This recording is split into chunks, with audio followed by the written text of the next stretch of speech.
साथियों नमस्कार, मैं हूं नीरज पटेल और आप देख रहे हैं नेशनल जनमत। बहुत दिनों बाद आप सबसे रूबरू होने की हिम्मत जुटा पा रहा हूं। सोशल मीडिया से आप लोगों को जानकारी हो गई होगी, जिनको जानकारी नहीं मिल पाई बता देता हूं कि मेरी माताजी का SGPGI लखनऊ में इलाज के दौरान निधन हो गया था, इसलिए आप सबसे मुखातिब नहीं हो पा रहा था। लेकिन मैं गर्व के साथ ये कह सकता हूं कि माताजी के PGI में रहने के दौरान और इस बीच में समाज ने जिस तरीके से मुझे साहस, हौसला और संबल दिया, मुझे कभी ये महसूस ही नहीं हुआ कि मेरे पास किसी भी चीज़ का अभाव है।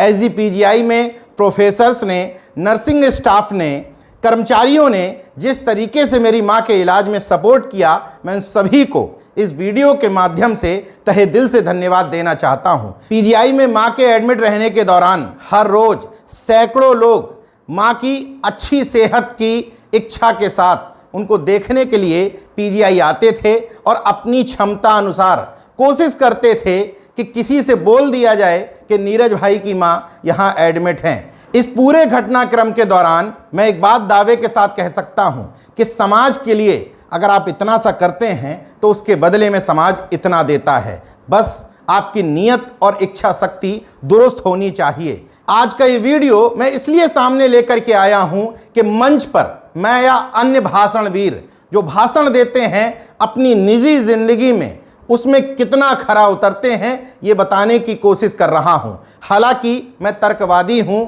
लेकिन इतना भी तर्कवादी नहीं था कि मां की मृत्यु के लिए पहले से प्लानिंग कर सकूं। ये संभव नहीं था। मां के जाने के बाद कठिन समय था। परिवार से किस तरीके से बात की जाए, कैसे उनका अंतिम संस्कार किया जाए, ये तमाम तरह के सवाल थे। उस समय मेरी पत्नी ने, मेरी बहनों ने मेरा साथ दिया। हम सब ने मिल करके पिता से बात की। उन्होंने कहा कि बेटा, तुम जो काम कर रहे हो मैं उस काम में रुकावट नहीं बनूंगा और तुम्हारी विचारधारा के अनुरूप ही सारी चीज़ें करने में अपना योगदान दूंगा। इसी क्रम में मां का पार्थिव शरीर लेकर के SGPGI से जालौन जिले के अपने पैतृक गांव गढ़र पहुंचे। खेतों में उनका अंतिम संस्कार पूरी तरीके से तार्किक पद्धति के साथ किया। मैंने स्वयं, मेरी तीनों बहनों ने, मेरी पत्नी ने और पिताजी ने, सभी ने अपने हाथों से मां का अंतिम संस्कार किया। एक रूढ़ी हमने यहाँ पर तोड़ी। इस पूरे अग्नि समर्पण संस्कार के दौरान किसी भी पाखंडी अंधविश्वासी पद्धति का इस्तेमाल नहीं किया। वहीं पर मौन रखने के दौरान परिवार की सहमति से घोषणा की गई कि हम मृत्यु भोज यानी कि गिद्ध भोज नहीं देंगे। अब बड़ा सवाल था कि अगर नहीं देंगे तो करेंगे क्या। इस बारे में भी परिवार के बीच में बैठकर सहमति बनी। तय किया गया कि उरई में आदरांजलि सभा का आयोजन किया जाएगा, जिसमें ज़रूरतमंद यानी वंचित तबके के बच्चों का चयन करके उनको स्कूली बैग, कॉपी किताब, पेंसिल, रबर कटर यानी कि तमाम पाठ्य सामग्री उपलब्ध कराई जाएगी। आदरांजलि सभा की तैयारियों से पहले एक सवाल था कि मां की राख, जिसको भस्म कहा जाता है, उसका क्या किया जाए। परिवार से सहमति बनी। टीम बदलाव के तमाम सारे साथी हमारे एक परिवार के रूप में गांव पहुंचे। मां की भस्म यानी कि राख को उठा करके पहले अपने पिता और टीम के साथ पैतृक गांव के खेतों में बिखेरा। इसके बाद मेरी मां का मायका यानी कि अपने मामा, दोनों मामाओं को बुला करके उनके खेतों में उक्त राख को उखेरा गया। अब परिवार और लोगों के मन में अगला सवाल ये था कि अस्थियों का क्या किया जाए। हालांकि मैं ईश्वरवादी कतई नहीं हूँ, तर्कवादी हूँ। नदी को मैं देवी नहीं मानता, नदी को नदी ही मानता हूँ, लेकिन मैं पर्यावरणवादी हूँ। नदी को स्वच्छ रखने का हिमायती हूँ। इसलिए अपने परिवार से सहमति बनाई कि राख को नदी में नहीं डालेंगे, खेतों में बिखेर दिया। अब बात आई कि अस्थियों का क्या किया जाए। रात भर सोचने के बाद एक शब्द निकाला गया, अस्थियों का भू समर्पण। तो गांव में अपनी पैतृक जगह पर अस्थियों को परिवार के साथ भू समर्पित किया। उस भू समर्पित स्थल के चारों तरफ अशोक के 4 पौधों का रोपण करवाया गया। इस पौधारोपण में विभिन्न जिम्मेदार अधिकारियों को इसलिए बुलाया गया क्योंकि पौधारोपण के बाद गांव में ही एक आदरांजलि सभा का आयोजन भी किया गया, जिसका मकसद था कि आप कोई भी सवाल कि ऐसा हम क्यों कर रहे हैं, मेरे पिता से पूछने की बजाय, उनको बाद में टोकने की बजाय, परेशान करने की बजाय सवाल करना है तो हमसे और हमारे पूरे परिवार से करिए। बताना महत्वपूर्ण है कि सबसे ज़्यादा मेरे मन में दुविधा थी बाल को लेकर के। मैं पहले से क्लियर था कि मुझे बाल नहीं छिलाने हैं, लेकिन पिता बाल कटवाएंगे या नहीं, इस पर मुझे संदेह था। मैं इस पर कोई रोक टोक नहीं करना चाहता था, क्योंकि ये पिता का अपना विशेषाधिकार था। लेकिन पिताजी इस बात में भी सहमत हुए। पिता ने कहा कि मां के रहते हुए तुम जो बेहतर से बेहतर कर सकते थे वो करने की कोशिश की गई। उनके जाने के बाद मैं इन सब ड्रामों में नहीं पड़ना चाहता। अगर तुम चाहते हो कि मैं ये ना करवाऊं तो मैं नहीं करवाऊंगा।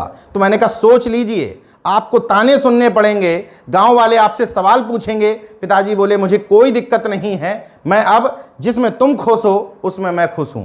इस शोक सभा के अगले दिन ही गांव में जो जूनियर हाई स्कूल है उसमें भी हमने पौधारोपण का कार्यक्रम रखा।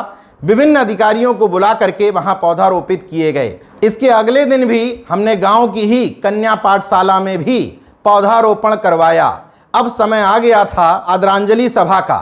उसमें ब्लड डोनेशन कैंप लगवाया गया, जिसमें 32 लोगों ने ब्लड डोनेट किया। उन 32 लोगों के नाम आप स्क्रीन पर पढ़िए। इस लिस्ट को देख करके आपको समझ में आ जाएगा कि किस तरीके से जन्मजात परिवार से इतर नेशनल जनमत की बदौलत मुझे एक अर्जित किया हुआ परिवार मिला है, जिसको मैं वैचारिक रिश्तेदारी वाला परिवार कहता हूं। इस शोक सभा में 150 से ज्यादा स्कूली बच्चों को बैग, जरूरी पाठ्य सामग्री आदि वितरित की गई। उरई के रघुवीर धाम में आयोजित इस आदरांजलि सभा की तैयारियां भी पूरी तरीके से विचारधारा के आधार पर करवाई गई थी। वीडियो में आप विभिन्न महापुरुषों के अलावा ये भी देख सकते हैं कि स्पष्ट तौर पर एक होर्डिंग लगवाई गई थी, जिसमें मृत्यु भोज निषेध अधिनियम 1960 का जिक्र करते हुए बताया गया था कि मृत्यु भोज करना एक सामाजिक कुरीति तो है ही, साथ में कानूनन अपराध भी है। पूरे देश भर से पहुंचे विभिन्न दलों के नेताओं, किसान नेताओं, सामाजिक कार्यकर्ताओं, प्रोफेसर्स, डॉक्टर्स, पत्रकार, तमाम बुद्धिजीवियों की मौजूदगी में मृत्यु भोज के खिलाफ लोगों से अपील भी की गई। इस आदरांजलि सभा से एक बड़ा सामाजिक संदेश गया। इसके अगले दिन अपने पैतृक गांव यानी कि गढ़र में मां की स्मृति में एक हेल्थ कैंप का आयोजन किया गया, जिसमें 250 से ज़्यादा मरीजों को मुफ्त में इलाज किया गया और उनको दवा वितरित की गई। उरई के सीएमओ, मेडिकल कॉलेज और हमारे क्षेत्र की सीएससी यानी कि सीएससी डकोर के डॉक्टर्स का इसमें विशेष योगदान रहा। नेशनल जनमत ये तमाम सारी चीज़ें आपको इसलिए बताना चाहता था कि अगर किसी को लगता है कि मृत्यु भोज ना करके लोग पैसे बचाते हैं, तो आपको अगर अपने पैसे का इतना गुरूर है और आपके अपने किसी सगे संबंधी के जाने के बाद आप पैसे का प्रदर्शन करना चाहते हैं, तो पैसे का प्रदर्शन इन तमाम सारी चीजों में करिए। मैंने पौधारोपण का आयोजन करवाया, आप पैसे का प्रदर्शन करिए, हजारों पौधे लगवाइए। मैंने ब्लड डोनेशन कैंप का आयोजन करवाया, उसमें 32 लोगों ने ब्लड दिया, आप उसको बड़े तौर पर करवाइए, सैकड़ों लोगों का ब्लड दिलवाइए। मैंने बैग वितरित किए, आप हजारों बच्चों को बैग वितरित करिए। मैंने मेडिकल कैंप लगवाया, 200 से ज़्यादा मरीजों को मुफ्त में दवाई दिलवाई, आप हजारों लाखों मरीजों को मुफ्त में दवाएं दिलवाइए। अगर आप दिखावा ही करना चाहते हैं तो समाज के काम आने वाला दिखावा करिए, कंपटीशन मत करिए कि उन्होंने अपने किसी पूर्वज के जाने के बाद इतना खर्च किया था खिलाने में तो हम उससे ज़्यादा खर्च करेंगे। उन्होंने 3 टेंट लगवाए थे तो हम 5 टेंट लगवाएंगे। बाहर निकलने के बाद 3 दिन बाद लोग भूल जाते हैं कि तुमने खाने में क्या खिलाया था। ज़्यादातर जगह गिद्ध बोझ में पहुंचने के बाद लोगों को यह पता भी नहीं होता है कि वो आखिर किसकी त्रयोदशी में आए थे और किसके यहाँ खाना खा के चले गए। इसलिए नेशनल जनमत ने इस पूरे आयोजन को यथासंभव अपनी भावनाओं पर नियंत्रण करते हुए सामाजिक संदेश देने के लिए इस्तेमाल किया है। और हाँ, यहां समाज का प्यार और अपनापन ही है। मैंने किसी को भी एक भी कार्ड देकर के नहीं बुलाया है। मतलब मैं इस बात का पक्षधर नहीं हूं कि आपके यहां किसी को शोक संवेदना देने के लिए कार्ड दे करके बुलाया जाए कि कार्ड लीजिए और हमारे यहाँ संवेदना व्यक्त करने आइए। अगर किसी व्यक्ति की आपके परिवार में आपके प्रति इतनी भी जिम्मेदारी नहीं है कि वह आपके घर बिना बुलाए संवेदना देने आ सके, तो ऐसे व्यक्ति को मैं कार्ड दे करके बुलाना जरूरी नहीं समझता। इन तस्वीरों में जो भीड़ दिखाई दे रही है, ये तमाम सारे लोग प्रेम स्नेह की वजह से आए थे। इनमें से किसी भी व्यक्ति को कार्ड देकर के नहीं बुलाया गया था। यथासंभव मैं जितना मन से बोलता हूं उतना मैंने इस पूरे कार्यक्रम में, पूरे आयोजन में करने की कोशिश की है। इस पूरी प्रक्रिया के दौरान लोगों के मन में एक महत्वपूर्ण सवाल था कि मैंने मां के नाम के आगे कहीं भी स्वर्गीय शब्द का इस्तेमाल क्यों नहीं किया है। मैंने हर जगह मां को कीर्ति शेष या स्मृति शेष शब्द से संबोधित किया।